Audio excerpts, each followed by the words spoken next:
Good morning, everyone. I hope you're doing all right. It's so lovely to hear and see you all. There was a comment that came in from Catherine straight off the bat, which was, I was hoping that this will brighten up the morning. So I hope it will brighten up your morning too, Catherine. It's rainy and horrible here too, but it's sunny in our hearts. And if that is not cringy enough for 8:32 in the morning, then I don't know what will be. So it's so lovely to see you all here. Thank you already for popping in the chat feature where you're watching from. Please do let everyone know where you're watching from. It's so awesome to know like how we're bringing people together from across the world. And do say hello. Don't forget though to switch your messages to everyone. So there's a little toggle that says to hosts and panelists as the default. You need to switch that to everyone so everyone can see your messages. As Kathy Ann has, as Jade has, as Cyril has, as Jenny, as Catherine, as Kate, as Rachel, as Helen, and so more messages coming in right now. Erica from Cape Town as well. Wicked to have you. It's so lovely to see you all here today. Today, I want to level two challenges to everyone watching today. The first is about that chat feature, and it is about keeping that chat feature buzzing as it is right now throughout the duration of today's session. We're here to have a lot of fun, we're here to meet people, we're here to learn. And I mean, at the end of the day, these sessions, the content being presented is a really important part of it, but so is that chat feature. It's your opportunity to learn, connect, discuss, and have a really nice time amongst everyone else that is here today. So please keep that chat feature buzzing today. It really makes a huge difference to the session. The second is the second challenge is I would love to see on your LinkedIn, Twitters, your Instagrams, your one biggest takeaway from today's session. So whether you have a big moment halfway through the session or whether it's at the end, I'd love to sort of see those takeaways from today's session. I think it's so lovely to then take this stuff from the chat feature and move it into the social space so you can have a chat about it afterwards as well. So, two challenges: keep that chat feature buzzing and share online afterwards your one biggest takeaway. Um, so, if that sounds good, let's move on to introducing our guest today, who is the very, very amazing Kenda Macdonald, the CEO of Automation Ninjas. In a previous life, Kenda was a forensic psychology major, but rather than look to be reactive and piece something together after the fact, Kenda moved into a space where she felt she could be more proactive and help people with her knowledge in a way where we can come together and sort of do something before the fact, before anything happens, and look to help people. It's the fascinating backstory. And we're really lucky that Kenda has, because Kenda is now a multi-award winning business owner. She's the author of the best-selling book, Hack the Buyer Brain. She's the founder of Automation Ninjas and the demand generation practice lead at Marketing Profs, which many of you would have heard of with the association of Anne Handley as well. And the reason why she's here today is that she's an amazing speaker, which is the reason why she has been the most requested speaker that we've had for a long, long time at the Marketing Meetup. And it's buzzing to have her here today. Today, Kenda is speaking neuroscience and marketing and how we as marketers can gear our activities to be kinder to the brain in a way that helps us convert more, but not in a sort of like cringy way, but in a really nice way that genuinely looks to help people. Today will run as a presentation and then we will have time for Q&A at the end. So the way that you need to get your questions in is to drop them down below. So you'll sort of see that there's a Q&A feature and you can get your questions in there. I take them from the Q&A feature rather than the chat. It just makes it easier to curate and sort of see all the questions in one spot. If you don't have a question yourself, then feel free to give a thumbs up to a question you like as well. The ones that have the most thumbs ups are the ones that we ask first. So do check out that Q&A feature as the session goes on. The last thing, two last things before I hand over to Kenda. The first is a quick warning on language. Like last week, I got an email sort of saying that someone didn't appreciate swearing. So this is your opportunity right now. If you don't like swearing, then there may be some swearing in the duration of today's talk. So now is your opportunity to drop out. Kenda is an experienced speaker. She's careful with her words. She would only swear to make a point in a way that needs to be made. So like, it's there for a reason. It's not there to be gratuitous. So if that's not your thing, then that's okay. But there you go. Second, I need to say big thank you to our sponsor, our featured sponsor for today. And as we're speaking conversion, I think it's only appropriate that we focus on Geosk. Geosk are a Finnish company, and they're on our website. They help you convert more. It's an insanely powerful tool that sits on your website and makes it super easy to implement very quick fixes to help you convert more on your website. I'm a big fan of them, not only because they're members of the Marketing Meetup community, but because the tool that they offer is really good. My big request would be to say thanks to Mark, who works for Geosk, and just say, thank you for supporting the Marketing Meetup community. That goes a long way, and that will be linked in the email after today's session. We'll also feature our other sponsors in remaining weeks. But a very quick thank you to Impression, Content Cow, Pitch, Fiverr, Redgate, Cambridge Marketing College, Brand Recruitment, Gravity Global, and Third Light. As I say, they'll be featured over the course of time. And if you've got time to say thank you to all of those too, it really means a lot. So that is my introduction done. So Kenda, thank you so much for being here, and it's over to you. Thank you. How do I even follow up this early in the morning from that introduction? You're absolutely fine. You're absolutely fine. I think you'll do okay. All right. Can everybody see my screen A-okay? You should be able to see the correct screen. Yes. All right, guys. Yes, it is 8:30-ish in the morning, and we are getting into neuroscience. Even better than that, we're getting into cognitive bias, which I'm super excited about. And I love seeing how everybody is really going in the chat. This is going to keep me amped. I've actually got the chat window open so that it's scrolling on my big screen so that I can see you guys. So, I'm excited. All right, guys. So let's get into it. So we're literally talking about cognitive bias this morning. We're going to tap a little bit into some of the neuroscience that helps consumers convert, but we're also going to take a look at what stops consumers from converting, which is really, really important that we make that understanding and that distinction.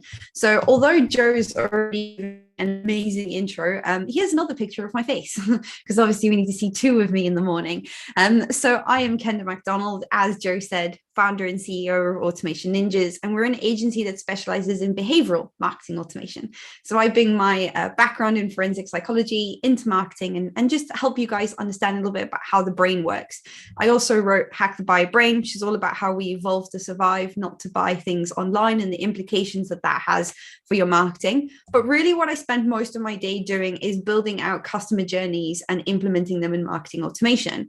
And a lot of the time when I'm having those conversations about how we take that and apply it to unique and individual businesses, we're not just talking about how the brain goes about making those purchase decisions. We're also talking about what goes wrong when the brain makes those purchase decisions.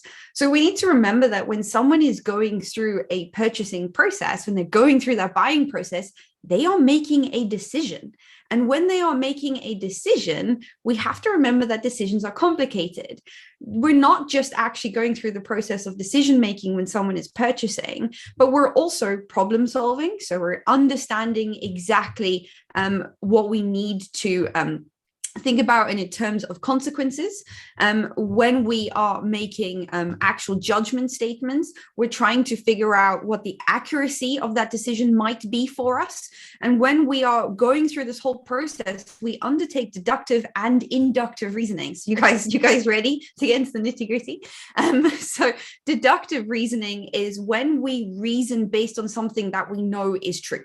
So deductive reasoning is something, if we know 100% that thing is true, we can decide whether it's right or wrong. Whereas inductive reasoning is when the brain takes shortcuts and it makes generalizations about something.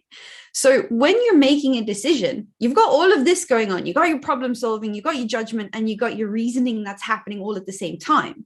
So any kind of business decision, especially the more complicated and longer drawn out B2B decisions, or for B2C, the bigger, more complex processes where there's lots that are going to be happening, there is a ton happening that your brain is going to be doing. And the whole time through this, the brain is not your friend.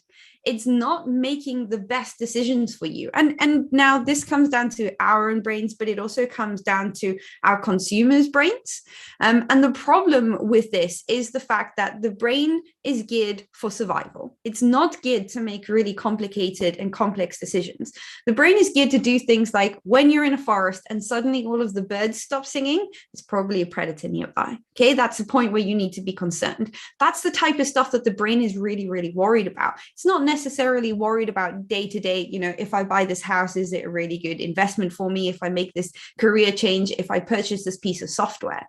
So the brain is really utilizing older systems for modern survival. And that's just, how we've evolved to utilize for today.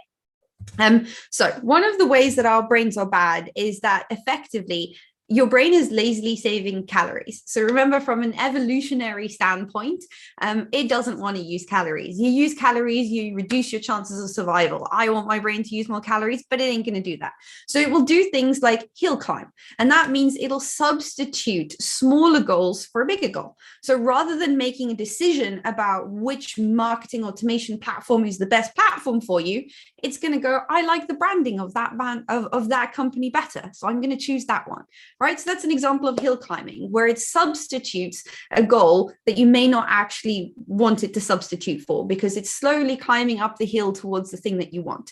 So our brains are going to do weird things like that all the time. It'll also transfer and conflate. So it'll transfer lots of stuff from previous experiences to a current experience. And when it's conflating, it will pull lots of things together that shouldn't necessarily be pulled together. And again, this is a way to save processing capacity and try and help you make a decision by shortcutting any of those complex decision-making processes that might utilize lots of calories. It'll also condense information and satisfice. So it'll smoosh information together that probably shouldn't be smooshed together. And it'll take the most important parts, or what it deems are the most important parts, and it will do things like satisfice. So it'll choose the most satisfactory option, or the easiest, or the first option, rather than the best option, right? And then it'll do things like it'll generalize and double down. So it'll make massive stereotypes over massive populations, and it'll do this with options you might be choosing from. And rather than going and finding new information, it will just collate information to the stuff that it already has existing. So if you take a look at this, it's not a list of good things that your brain is doing, right? And if you think about your consumers and you think about the process that your consumers are going through when they're purchasing, this ain't a good time for us to be businesses who are trying to make people make the best choices possible, because our brains are going to get lazy in the process. So when you take a look at this list, the thing that I want everybody to remember is that our brains aren't out to get us. They're trying to help us survive. Right? That is all that they're trying to do. And we have to remember that our consumers' brains are trying to help them survive. And because of that, there are lots of corruptions that happen. And those corruptions and those errors and all of these little things that the brain is doing that aren't necessarily good for making complex decisions, and complex decisions is pretty much anything we have to do in the modern world, that's when bias happens. And bias, cognitive bias, the thing we're talking about here today, are really all the little corruptions that your brain makes in the decision-making process. They're all the errors that happen as a result. Now, there are a specific reason that cognitive bias happens. So there is some fantastic theorizing. It's now backed by some neuroscience that I'm going to take you into. Yes, we're going to do it. You're going to see brain scans. It's going to happen. So there's a fantastic bit of work done by the lovely, I've completely forgotten their names, Thinking Fast and Slow, Daniel Kahneman and Amos Tversky. See, it's early in the morning. It just went straight out my head. So they said that there was the reason we have all of these corruptions and errors is because we utilize something called system 1 and system 2. right? This is our theory of understanding and taking in information in the world around us. And they said that we have these two different systems that we utilize to see the world around us and to understand the world around us. They said that the system number one is a fast system, and system number two is a much slower system, hence their book, Thinking Fast and Slow. Now, I do want to point out that these guys are psychologists. They won the Nobel Prize for this theory in economics because of the impact that this theory has on our decision making, and therefore how this impacts economics in the long term. So these guys know what they're talking about, and a lot of people will 100% have read this book or will have tried to read it because it's a little bit dry, I must say. So I'd suggest you read the summaries instead. It's top tip. So system one is basically so fast that it's automatic, whereas system two is a much more manual process. And they like to call system one the autopilot and system two the pilot, which gives you a little bit of an indication as to where they believe the power is in these systems. Now, the real difference between these systems is that system one takes in 11 million bits of information per second, which is a lot, and system two only takes in 40 bits of information per second. Now, that's quite the disparity between the two systems. The only reason that system one can take in that much information is because of the fact that it uses a series of rules and mental to understand the world around us. Now, these rules and mental shortcuts are called heuristics. They're called algorithms. So the brain has algorithms that run. An algorithm is a process that helps us do things that pretty much never goes wrong. So things like drinking some water or eating something or going through the process of doing these things that we hardly ever get wrong. Those are algorithms. But then we have heuristics, and heuristics are groupings of rules and mental shortcuts. These tend to go wrong sometimes, and when they go wrong, they lead to cognitive biases. So we have all these rules and mental shortcuts that help us take in that much information and understand it, but also filter out the stuff that isn't important. Whereas system two is intensive, it's effortful, it uses calories, it doesn't have those rules and mental shortcuts. And really, the brain only wants to do that when system one can't get involved and it can't understand the information. Now, I always get to the point where whenever I'm doing a talk, people are like, okay, this is just a theory. Do we have any evidence behind this theory? Yes, we do. Thank you to neuroscience and fMRIs and image scanning and all this great stuff. We actually do have some proof of these two different systems. So here are some brains that we can take a look at. So this was a fantastic study done by Gould and Dolan back in 2003. And this gave us the first real concrete evidence of the two different systems that the brain utilizes. So while this is the most accepted theory, this was the first evidence that really proved that this is exactly what's happening in the brain.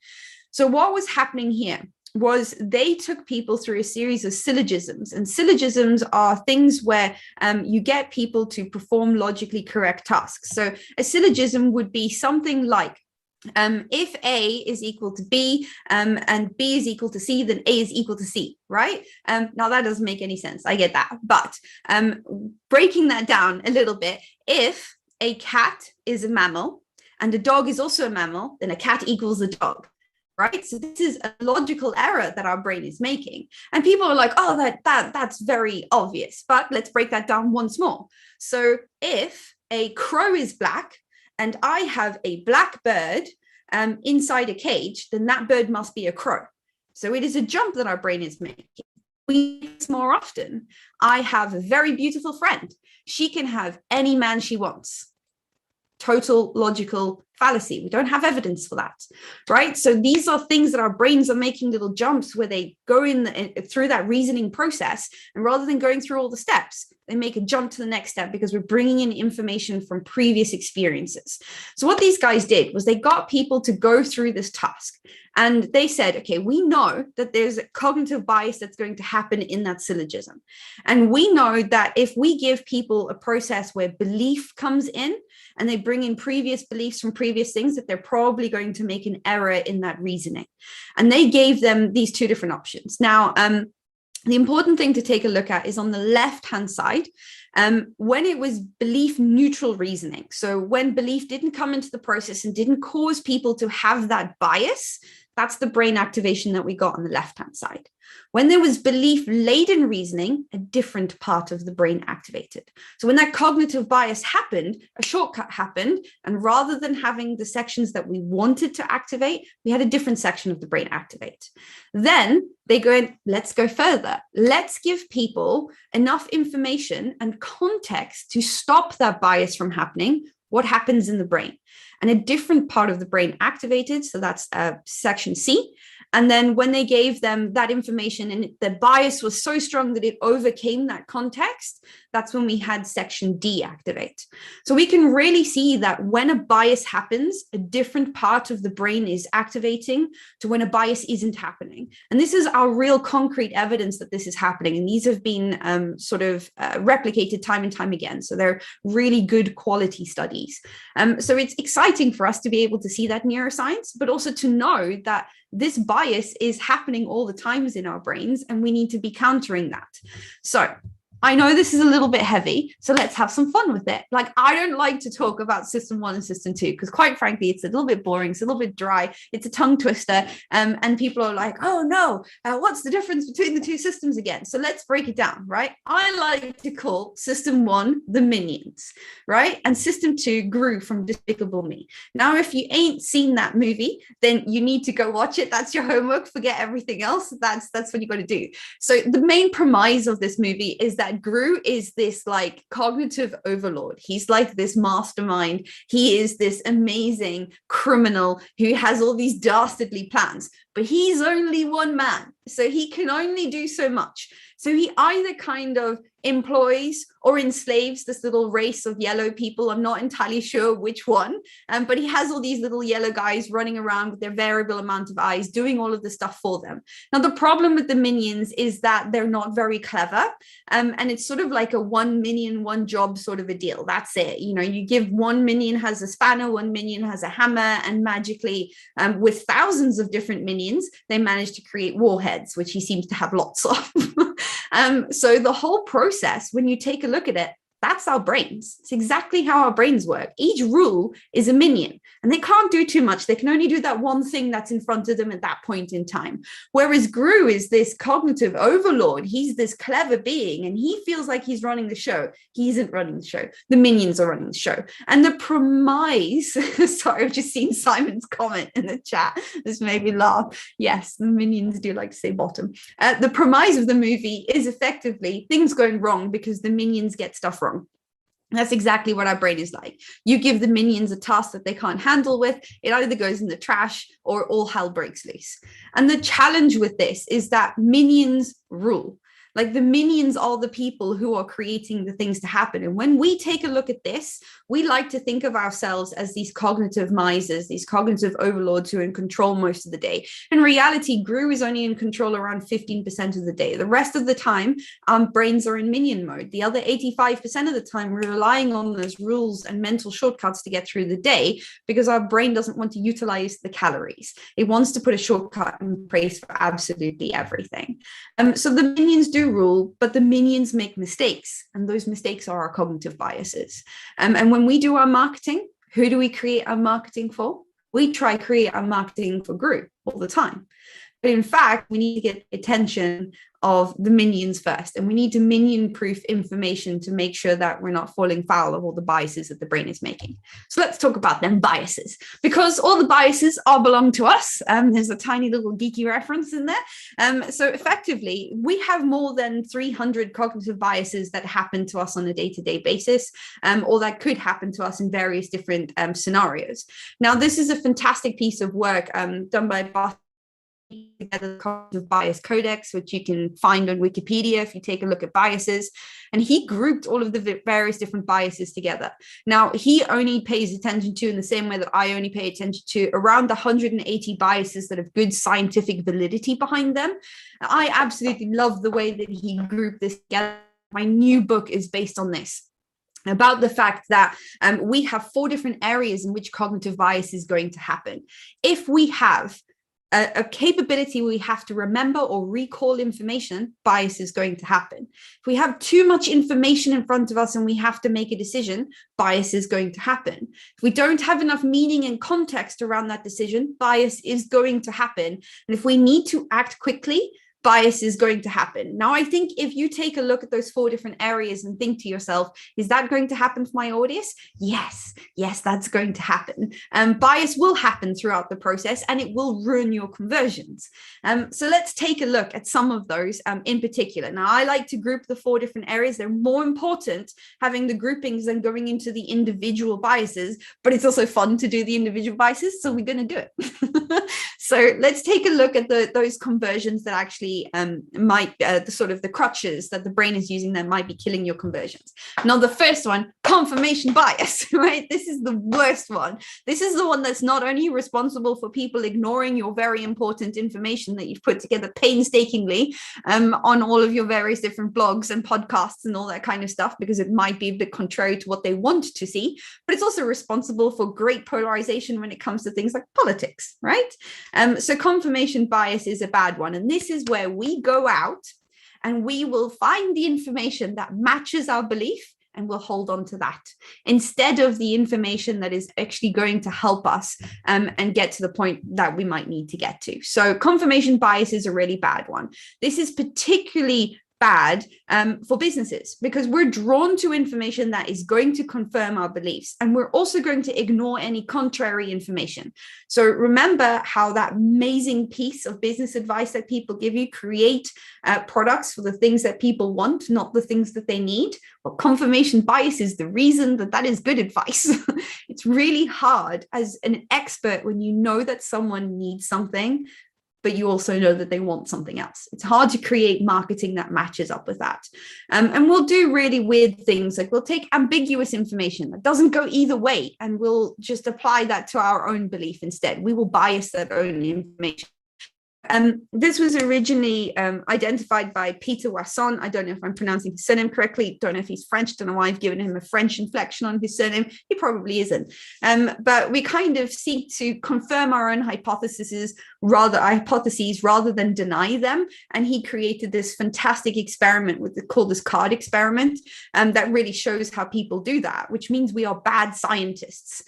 So effectively, yeah, it's a problem for us. But if your information doesn't align with what someone actually sees, then it's going to bring out this bias. Okay, so you have to be prepared for that. And a couple of the ways that you can mitigate for this is that we can manage this process with critical thinking. So we can get people to get into a critical thinking consumption routine. And we can give people carefully laid out guides that help them understand the information around us and get them into the critical thinking process. It's the only way that you're going to mitigate this. But if they don't want to do it, you're going to have a really hard time giving them that.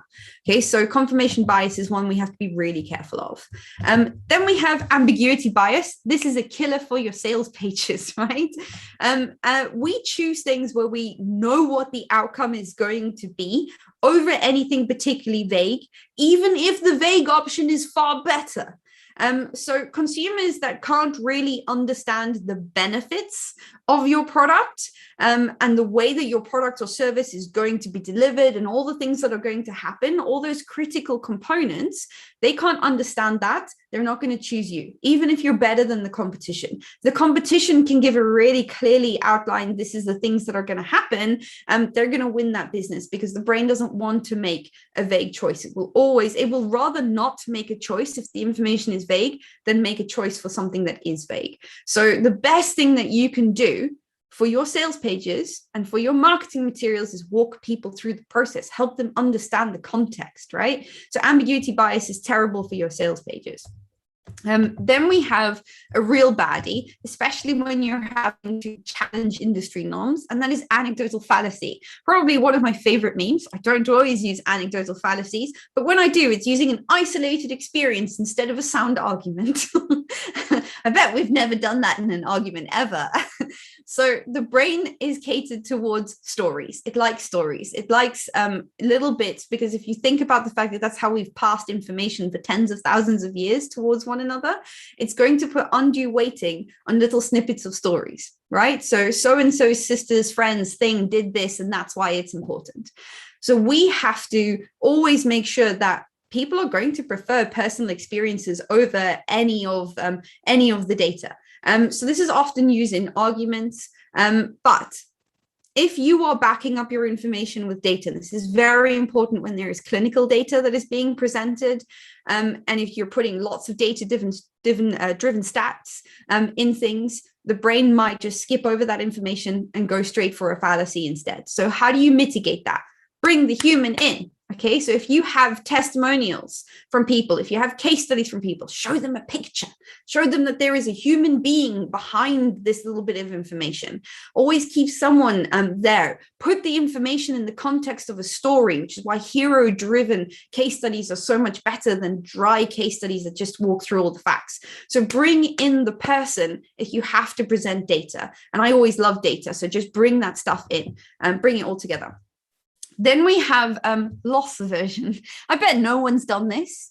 Spent way more money on a product because you get free shipping than going for the cheaper option where you have to pay for the shipping, because it just feels rude having to pay for shipping now, doesn't it? So we will avoid loss at the expense of gaining. Okay, so even though if we gain something, it just doesn't feel as good to the brain as avoiding loss does. We feel loss far more than we feel gaining. So if we lose out on an experience, we feel that impact 2 to 4 times more than we feel a positive impact of gaining something. So the brain is really averse to losing out on something, and as a result, it will make all sorts of ridiculous things instead of actually doing the thing that it needs to do. So this actually forms the basis of prospect theory and the endowment effect. For those of you who are a little bit more sort of interested in the economics, you can go check that out. But we see this in monkeys as well, just by the way. So we can see that this is an evolutionary loss for in the brain. It's not something that just humans feel. So this is something from Tversky and Kahneman that they showed really, really clearly. So we need to be really clear with our products and services that people could lose out on stuff, but not in a spammy way. So we need to help them understand the risks that are involved with things instead. So we need to help them be really clear on that as well, which is why I love a blog post that is titled 5 Reasons We Aren't a Good Fit for You, because God damn it, people are going to read that. They're going to read the living shit out of those blog posts, right? So anything where we can explain to people the mistakes that they might be making, or reasons that our services might not be a good fit, or things they need to watch out for in the industry, the brain likes that. It wants to consume that content. Now, I'm not saying that you constantly just feed that negative content to people, but I'm saying that you need to make it sure that people understand the risks evolved with this entire process. And that also means working with other products and services. Okay, here's my favorite one, the availability heuristic. Okay, so this is me. I love horror movies. I pretty much exclusively watch horror movies. So I always get to the point, like I've watched a horror movie and I hear a noise in the dark and I'm like, oh my God, that's me. It's me. Annabelle's coming for me.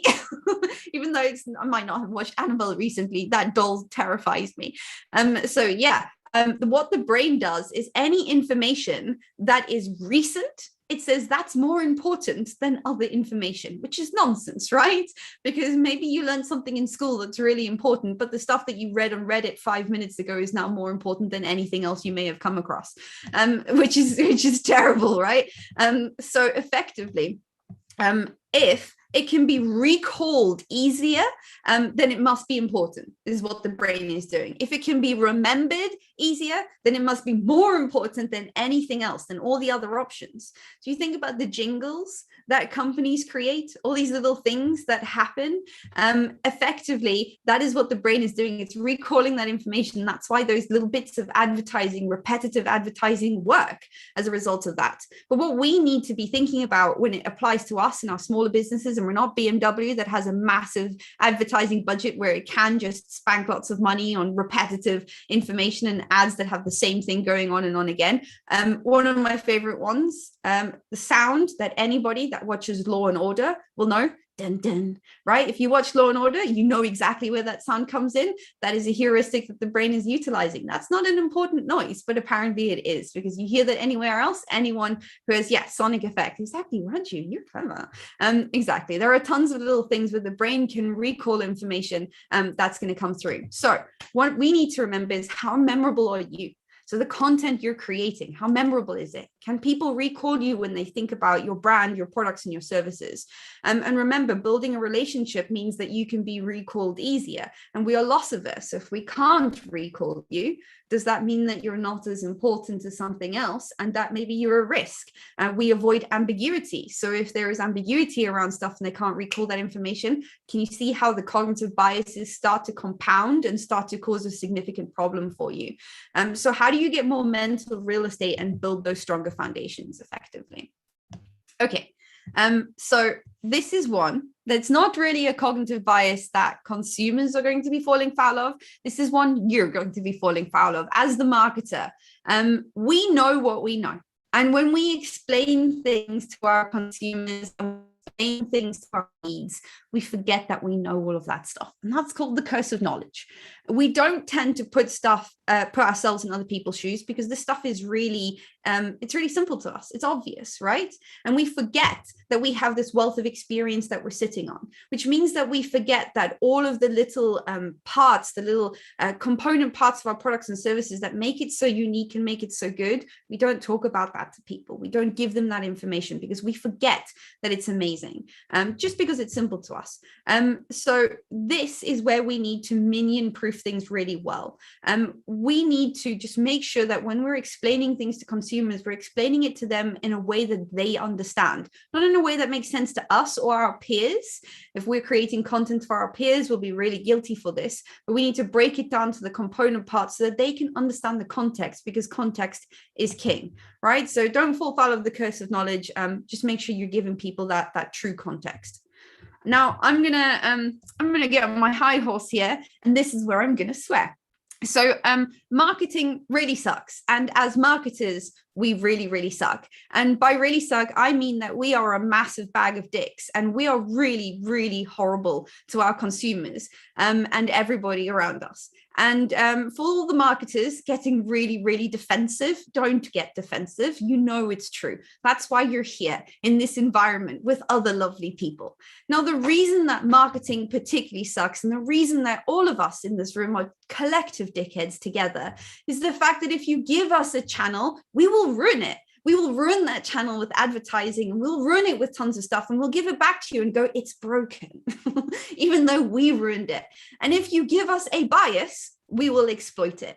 Every time I go into a conference and I go and speak on forensics, forensic psychology or anything, I will also see a ton of other talks that are about psychological hacks that you can employ to coerce and trick your audience into doing things they may not necessarily want to do, right? So we totally suck. And the reason we suck is we focus on these hacks and these tricks and these coercions, and we're interested in it. We're excited by it.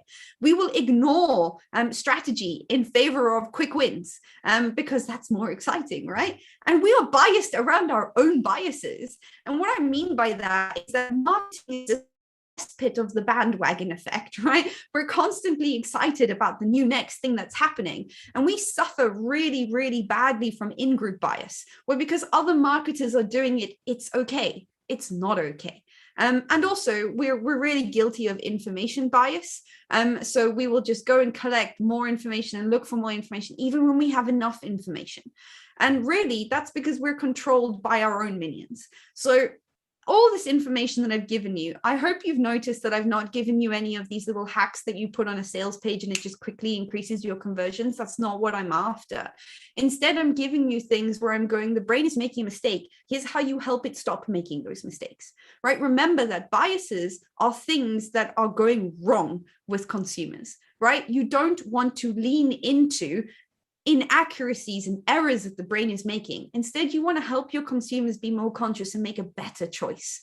All right. So we need to break out of this mold marketing has put itself into, and we need to be better marketers because we have a responsibility to our consumers to help them make the best choices possible. And that is my soapbox, and that is a hill I will die on. So let's talk about how we stop that from happening. So let's run through some quick bias busters, right? We're going to bias begone this entire process. So remember those 4 different areas. Too much information. This is where people filter things out, where people will pick the most meaningful bits of information, and where we will be drawn to things that stick out or slightly funny. And also we will notice things that are primed in memory and are repeated often. And we will do things like confirm our own beliefs. So when we have too much information, you know that your consumers are going to do all of these things. Guaranteed it's going to happen.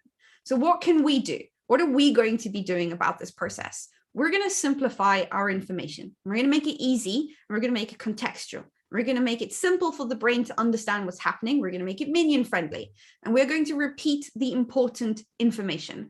That copywriting rule of 3s, tell them what you're going to tell them, and tell them what you've just told them, is really, really important because it helps the brain understand what's important, right? How many times have I said the word context so far? I'm hoping that context is the word that's going to stick out the most for everybody. Provide context. So if we've got too much information, we're going to simplify, and we're going to repeat information if there are going to be decisions that are going to be clouded by a dirge of information. And then on top of that, if there is not enough meaning, Roger's my favorite person at the moment because every time I look at the chat, I see something from Roger. He just put kiss theory in there. I love you. This is fantastic. It might just be total coincidence, but there are little things that keep coming up. I think someone's been doing their research. I'm very impressed right now, which is great. So when we've got not enough meaning, we will do things like we'll connect the dots. We will find stories in sparse data that do not exist. We fill in those gaps, and we generalize and fill in characteristics, and we create stereotypes out of things. We'll also oversimplify numbers and data, and we'll project experiences, past information, past learning onto future things.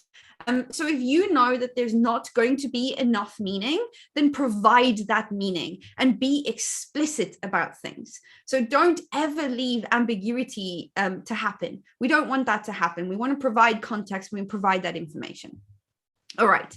Next one, when we have a need to act fast, we will be overconfident in our own abilities. That is guaranteed to happen. We will favor the immediate over the relatable, or the relatable over anything else, which means that we're not going to make good decisions. We also prefer to complete things. This is a sunk cost fallacy, where if we put lots of effort into the process, even though we should stop doing it, we're going to carry on doing it.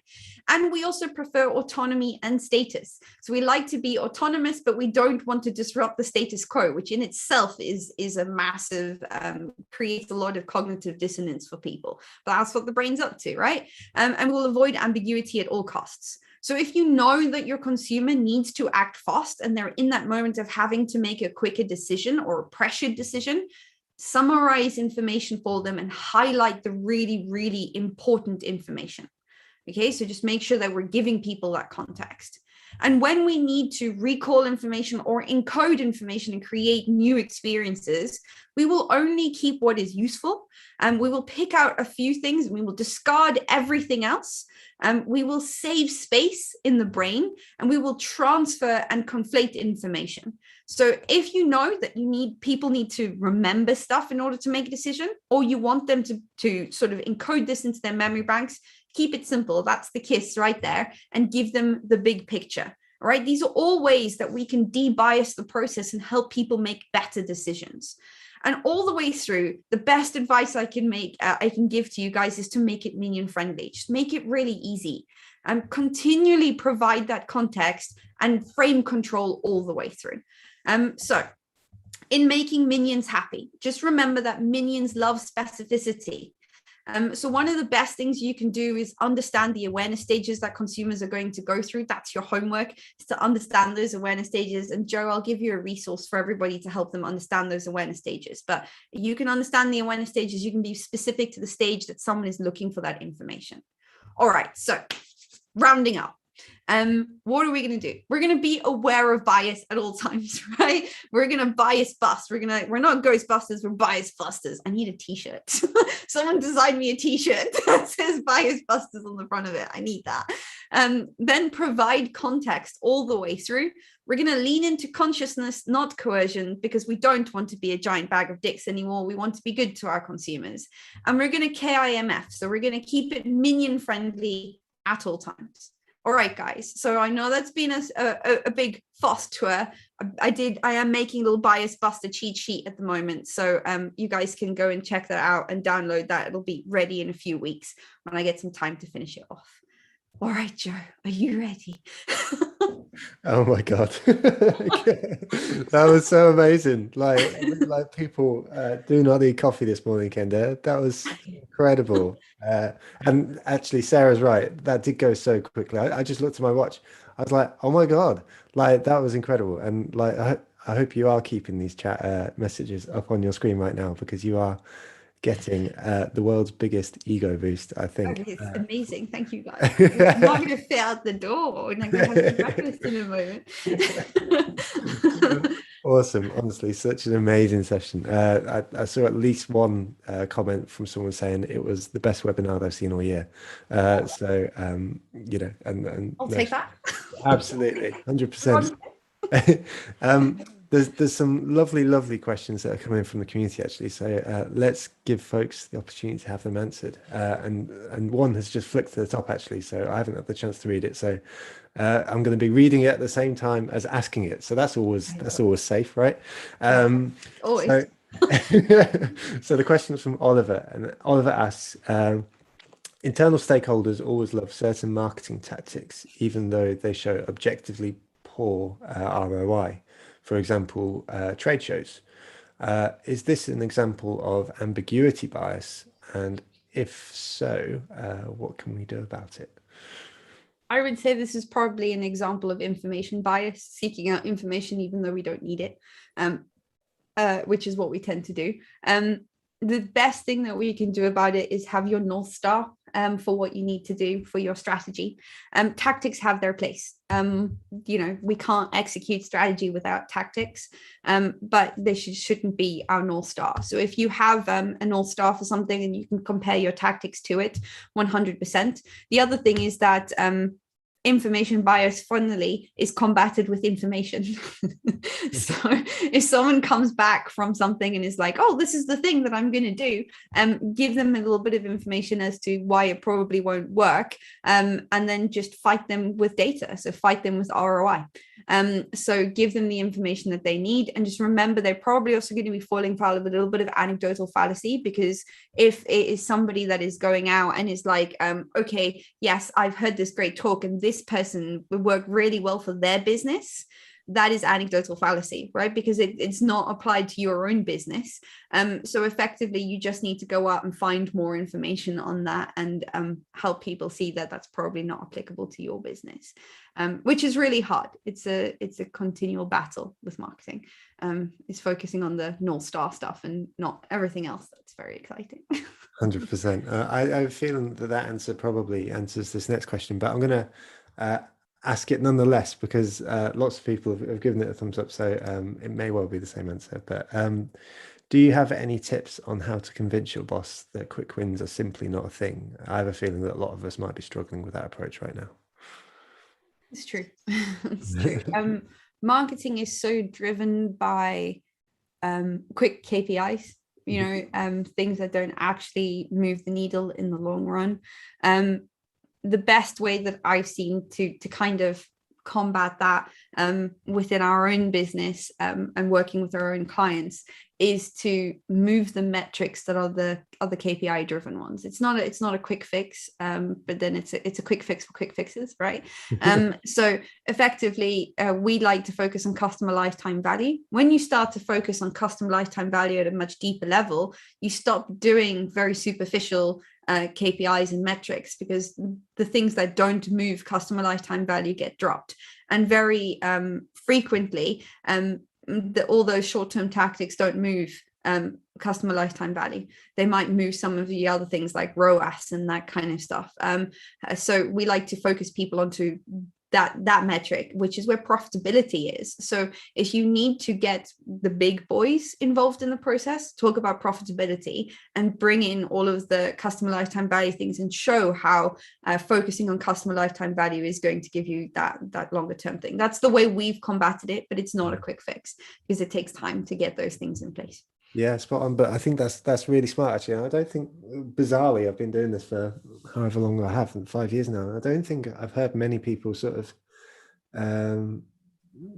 eulogize, that's the wrong word, on the side of long-term metrics in either case. You know, whenever we do our planning as for a year as marketers, we do tend to focus on like the next 12 months or whatever it may be. You know, if you sort of take that long-term value, lifetime value view, then, you know, you could be speaking 3-5 years. But I mean, that's such an incredible way to think. I think that makes a lot of sense. I can't believe no one said that before, but it makes a lot of sense. Well, I mean, we put a long-term nurture campaign in place for a client that increased their conversion rates by 351%, but it didn't happen overnight. It took 18 months to get there, you know. And if they hadn't had that belief in us, they wouldn't have given that time. If you think about the amount of time that took, but that turned them from, you know, small bit of profitability to a very big chunky profitability, you know, for people who stick around for a lot longer and are spending more money every time they do spend.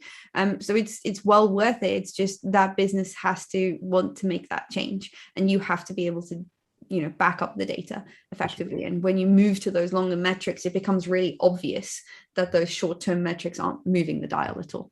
Mm-hmm. There was a great chat comment there. I mean, like, it's not necessarily on the focus of this conversation as in on neuroscience, but I think it's an interesting thread nonetheless, which is that one of the chat messages says that the challenge with lifetime value is often how to measure it. Could you give us like a quick 20-30 seconds on how you've approached that in the past? Because I think that's really interesting. So what we've done is we always take a baseline. Let's take a look at your data and work out what your customer lifetime value actually is. And then we settle on a metric that we will utilize, because there's lots of sort of small changes that you can make to how you measure customer lifetime value. But for the most part, the basic metric is it's how long a customer is with you, how much they spend over that period of time, minus how much it has taken to bring them on. That's whether that's through advertising or whether through sales costs or etc. Right? That's it very, very basically. And then we measure what that is on average, and then we measure whether anything is actually impacting that. So do we put a re-engagement campaign in place? Do we put RFM, so recency, frequency, monetary value campaigns that encourage people back to the fold? Do we put a long-term nurture in place that increases engagement and therefore increases the likelihood that someone is going to purchase? And then demand generation is my big thing. Demand generation marketer is measured over the entire life cycle, not just the acquisition of the leads. They're measured over the conversion of the leads and how long those leads stay. Or how long those customers stay as a result. So therefore, if you're a demand generation marketer and you're working in that train, your job is to make sure that those people stay for longer. And sales needs to be part of that process. So sales needs to be measured on the customer lifetime value of their leads, not just on that initial expenditure. And that means changing some of your bonus structures as well if you have a sales-driven business.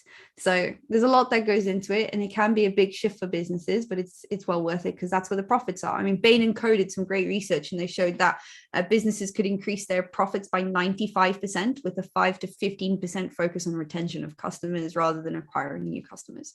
Nice. Yeah, I mean, it's mad. I mean, it's that old. It's the shiny thing, isn't it? To get new people in all the time. But you're spot on. That retention thing is huge, and our responsibility as well. I firmly believe that anyway. Cool. Thank you for sharing that, Kenda. That's really useful. There's some great chat comments coming in on that as well. So it's if you got access to that research, in fact, it would be really useful. I don't know whether you could dig it out. So the next question, I absolutely love this. It comes from an anonymous, so we can't give them credit, but I think it's a really great question, which is, can you overuse this knowledge? So stepping back into the neuroscience world and feel overwhelmed with it. Where is the safe spot to enjoy it from a marketer's perspective? in part, that is why I don't go down to the individual biases. I like to parade the individual biases out because they're fun to look at, and everybody goes, "Oh yes," and that's good fun. But that is why I focus on those 4 areas rather than focusing on the individual biases. So I will go, okay, if I know that there is going to be too much information and it's going to be hard to make a decision, then I'm going to focus on trying to debias in that. So when I'm taking a look at this kind of stuff, there are some core principles I take a look at. I take a look at the purchase formula, how we make those purchase decisions and how they impact marketing activities. I take a look at awareness stages, and I take a look at those 4 areas of bias.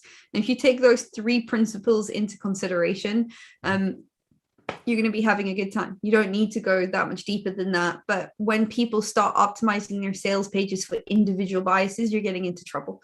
Rather look at those groupings and just focus on making sure that you're giving people what they need to stop that bias from happening, than optimizing for individual biases. Nice. I love that. That's almost like the I guess it's quite similar to SEO. If you're going to draw an analogy, you can optimize for each of the the reported 200 metrics, which of course is a load of rubbish anyway, but the 200 metrics that people have speculated that gets SEO ranking, or you can write something for a human being, and you're probably going to have a much better result anyway. So I love that. Thank you for sharing that answer. So next question from Aoife. Aoife asks about ambiguity bias and whether that includes information that is quite technical and meaty. And if the answer is yes, what advice would you offer for sort of technical and meaty content in blog posts? I love that. It's an astute question. Yes, so it will definitely happen when there are more technical decisions to be made. So if you have a decision that is going to involve people understanding the implications of various options or how things will be applied, what I like to do is, remember, don't fall foul of the curse of knowledge. If you are writing in any of those spheres, don't assume what people already know, but always just making sure that you're giving people the information that they need to know. So breaking things down, giving people basic levels of information, and then moving into something that's a bit more complex. It is a skill set, making complicated things easy to understand. And it is a skill set that everybody should develop if they are working in those technical or slightly meatier industries. So definitely breaking things down to their component parts and highlighting the stuff that is really, really important. If you spend the time helping people understand what all the component parts are and then highlighting the really important bits, they will really appreciate that, especially if they're not an expert. If you are writing for other experts, though, so if you are writing, let's say, technical specifications for manufacturing for engineers, don't hold back. They know exactly what you're going on about, and they want that additional information. So why technical writing is so important in these very, very specific industries. So yeah, I would go ham if you're writing for experts, but if you're writing for other stuff, break it down and highlight the information that's important for them, and that is a skill set in its own right. Nice. And I guess you could probably also loop in what you were speaking about with the awareness, sort of different types of awareness. So you presumably you could even write a blog post for the completely unaware right the way down. You could almost get 5 blog posts on the same topic in degrees of thing, if you were going to be if you had the resource to produce that, I guess. Yeah, 100%. That would be amazing. Yeah. Yeah. I love that. Cool. The next question, I think, is sort of a question that sort of summarizes the whole talk in a way, but I think it's worth addressing, particularly as the clock behind me says 9:28. So it might be a nice way to sum up today's session as well, which is from Yolanda. And Yolanda asks, could you use the knowledge about bias to generate bias in your favor? And if so, what are the implications? It might be a nice way to round off today. You can do that, but I think it's morally and ethically repugnant. You can definitely do that. You can, and a lot of businesses do. There's pricing tables that have very specific things. They're using the anchoring bias to get you to make a decision that you wouldn't necessarily make. If you think of all of Russell Brunson's stuff, where it's like, you know, you can buy this for $59 and it's worth $5,000. That's loss aversion, right? There are tons of things that you can do to build into this to manipulate people. My stance on it is that wouldn't get past an ethics community in psychology, and if you can't get past the ethics community, then you shouldn't be doing it. So I want to be good to my audience, and I want them to make decisions that I know that they would make even if I wasn't manipulating a bias. So I want them to make the right decision that is right for them, because that gives me longer customer lifetime value. So I want to be good by them. So you can definitely manipulate biases. I just think it's wrong. So I'm not going to encourage people to do that as a result. I love that, Kenda. I think that's a great way to sum it up. I mean, use this knowledge, use it, know it, tailor to it, but don't get too much in the weeds, but also use it with sensitivity and with the best of intentions to help people. I think that's a very, very nice way to round up today's session. Thank you so much. Like, again, you are just getting all the praise in the chat feature. So thank you so much for spending the time with us today, Kenda. Like, your energy has been phenomenal. And likewise, a big thank you to everyone for making that chat feature just light up throughout the duration of the session. Honestly, it adds such an amazing element to it. It really does. Very inspiring. So, you know, thank you to everyone. Thank you to everyone involved. My one ask, or two asks, please make sure to share your big takeaway from today's session on your socials, and then say a big thank you to Mark from Geosk and the rest of our sponsors also, if you have the time. That makes a huge difference to the Marketing Meetup, and it's a really nice thing to do as well. So thank you, everyone. Hope you have a lovely day. Hope this Tuesday morning has started off in the best way possible, and we'll see you soon. Thanks, Kenda.